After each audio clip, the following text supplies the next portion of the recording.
Now, given the comments I've received during hosting these pitches on Twitter, you're probably asking one of three things. Either, how did I do this? Or, what are those things? Or, when did Spider-Man get here?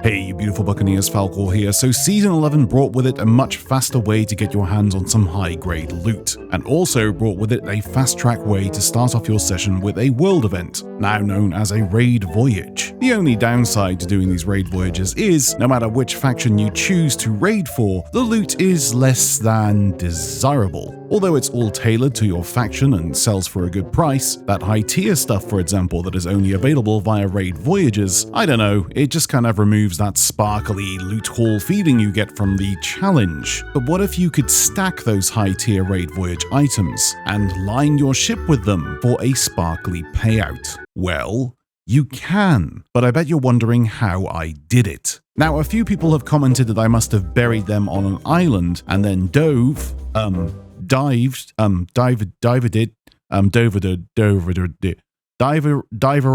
switched servers with a dive and then dug up the previous one, but that is not possible, so I'll prove it right now. I'll grab myself a merchant commodity crate, bury it in an obvious spot on this island, dive for another quest and a new server. See, the map bundle has gone. Go back to the same spot and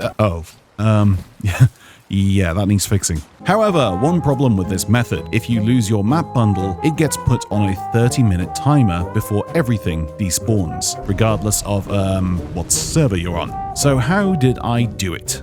Simple. Mermaid statues.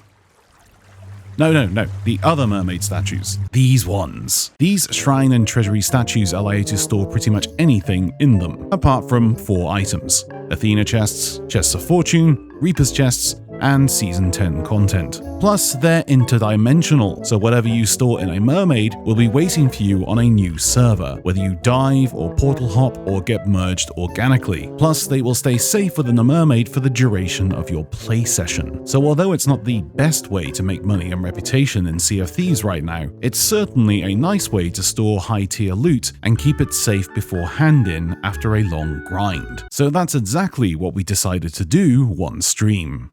Shameless plug. The plan was genius. Dive for the second best world event in terms of loot, which also guarantees you the highest tier of raid loot, the Skeleton Fleet. Since the Skeleton Fleet always spawns in the center of the map, we'd complete the raid event, sail down to the closest treasury to drop off the high tier raid loot item, and then sail down to Plunder Outpost to sell the rest of the stuff, before diving again for the world event and repeating the process. Our mission was to get at least 10 of these items, but we started to discover that on the many ways of doing this, time was really of the essence. So to speed things up, whilst one of us stayed on the ship, the other boarded the skeleton vessels and guarded holes to ensure they sink much faster. And each and every time, we picked up the loot, sailed down to the shrine whilst my crewmate Queen of Sheba's cat sailed onward to the outpost, and by the time I'd swum down to deposit the item, he was already at the outpost selling up, and we'd be ready to go again. After around 3 hours, we finally got it done, and we were able to reap the rewards and stare at our,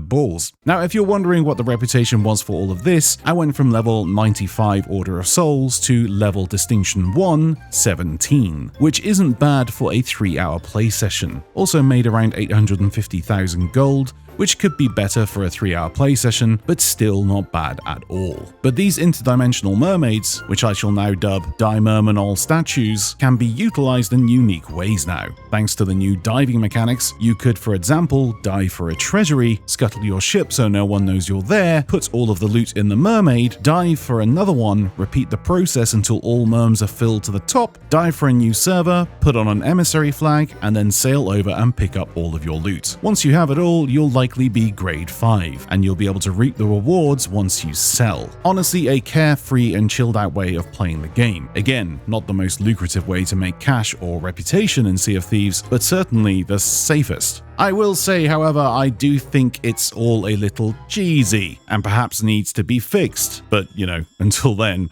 it's free for you to do. So go crazy. A quick shout out to my Patreons. Thank you all so much for your support. You guys are legends. And as always, if you like what you see, consider hitting that subscribe button. It doesn't cost you anything. But until next time, stay safe and happy sailing, everyone. You could also follow me on Twitch if you like. I stream 5 days a week.